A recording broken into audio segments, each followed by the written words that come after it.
दोस्तों नमस्कार। आप देख रहे हैं हमारा यूट्यूब का चैनल कपिल देव 2640। आप हमारे चैनल को सब्सक्राइब करें, बेल आइकन दबाएं और वीडियो को लाइक करें, ज़्यादा से ज़्यादा शेयर करें। आज हम आपको बताते हैं कि कुछ दिनों के बाद, पिछले साल ये शुरू हुआ था, कुछ दिनों के बाद पिछले साल से कई सालों से चलता आ रहा है पराली जलाने का जो मुद्दा है। किसान को थोपा जाता है, किसान के ऊपर थोपा जाता है। सरकार आज आंख मूंदे हुए खड़ी है। फिर जब सितंबर से ये दिसंबर तक का जो 2-3 महीने का पीरियड चलेगा, उस दौरान फिर क्या कहेंगे कि किसान पराली जला रहा है और दिल्ली के अंदर, एनसीआर के अंदर या जहां भी आसपास में, जहां तक ये धुआं जाएगा दूर दूर तक, पराली की दिक्कत ही दिक्कत होगी। इतने लोगों को सांस के मरीज हो गए, इतनी वो हो गए, दिल्ली की गैस चैम्बर बन चुका है। मतलब इस तरह की बहुत सारी बातें होंगी। आज तो मौके के ऊपर आम आदमी पार्टी की सरकार है, ताकि दिल्ली वाले, केजरीवाल जो केंद्र में के अंदर, जो स्टेट के अंदर जो सरकार बनी है, वो तो मत कोसेगी, सेंटर तो जरूर कोसेगा। लेकिन हरियाणा के अंदर बीजेपी की गवर्नमेंट है, आम आदमी पार्टी की दिल्ली और पंजाब के अंदर गवर्नमेंट है।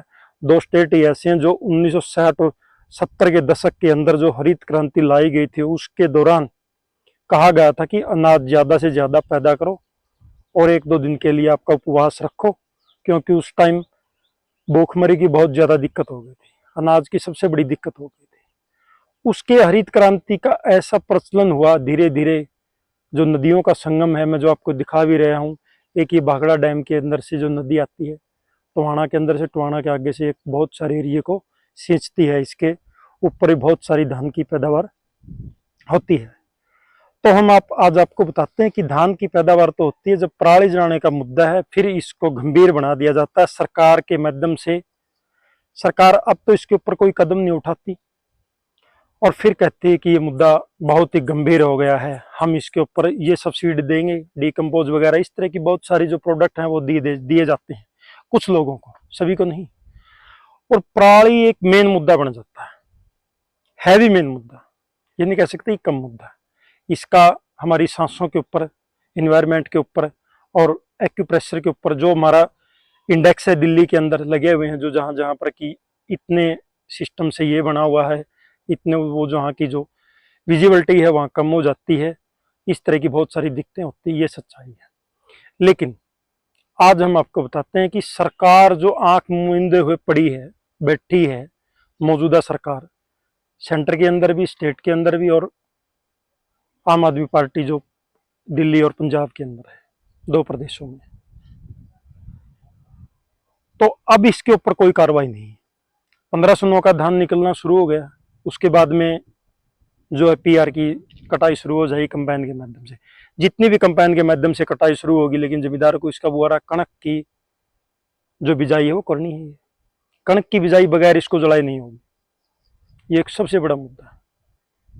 लेकिन सरकार आज इसके ऊपर बिल्कुल भी गंभीर नहीं है। जिस टाइम अगर इसके अंदर जमींदार पतंगा लगाना शुरू कर देते हैं, फिर इसके ऊपर जुर्माने लगाने शुरू कर दिए जाते हैं। आगे तो इलेक्शन का दौर है, ताकि हो सकता है कहीं की जलाओ जलाओ, कोई दिक्कत नहीं है, अब तो पराली ये 2 अगरबत्तियां काम करेगी, क्योंकि इलेक्शन का माहौल है। तो फिर मेरा कहने का मकसद यही है कि सरकार आज जो मौजूदा सब्सिडी है, जो भी आपने प्रोडक्शन देना है, जिसके माध्यम से पराली को डिस्ट्रॉय करना हो या इसको किसी उपयोग में लेना हो, या आपने इसको किसी भी जगह, कहते हैं कि इसके माध्यम से बिजली, बायोगैस के माध्यम से बिजली बनाने में इसका काम होता है, चाहे उसके अंदर लो।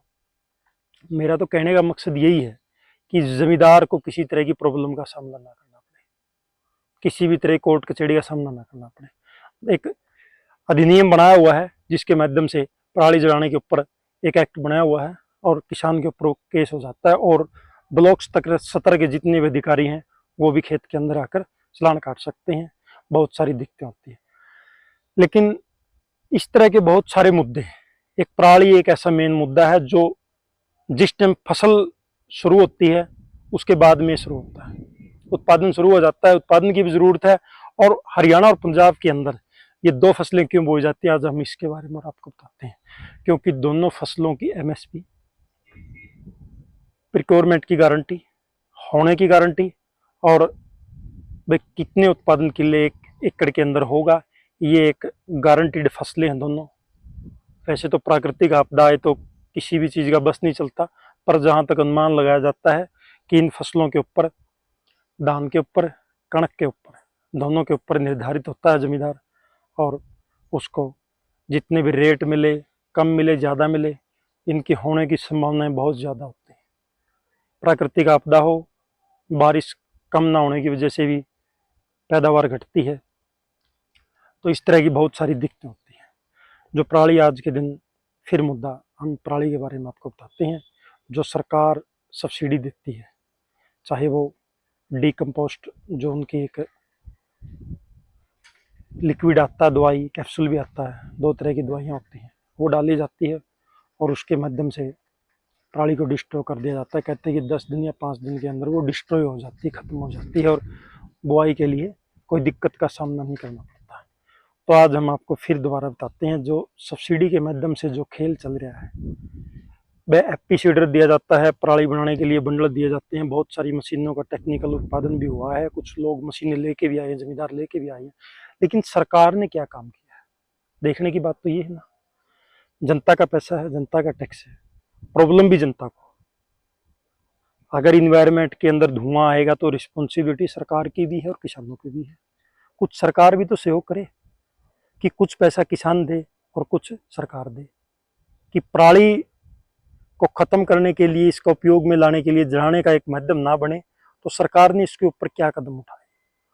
पिछली साल जो सरकारें थी, आज भी वही सरकारें हैं, वो कहती थी कि हम पराली के ऊपर ये एक्ट लेकर आएंगे, किसानों के लिए ये करेंगे, क्योंकि उस टाइम तो वादे बहुत लुभावने होते हैं, और फिर बाद में क्या कहते हैं कि आपने तो गलत जला दी। मेरा यही कहना है कि आप जो टाइम आने वाला है, 10-5 दिन के अंदर पराली की प्रोडक्शन होनी शुरू हो जाएगी, उत्पादन बढ़ना शुरू हो जाएगा, मंडियों के अंदर भी आवक आनी शुरू हो जाएगी। आप आज इसके ऊपर जो आपने बजट बनाना है, वैसे तो हरियाणा गवर्नमेंट ने कोई बजट ही नहीं बनाया कि पराली के ऊपर क्या काम करना है, क्या नहीं करना है, किस तरह से सब्सिडी देनी है, किस तरह से इसको रोकना है, ताकि दिल्ली के अंदर धुआं ना हो, कहीं पर इन्वायरमेंट खराब ना हो।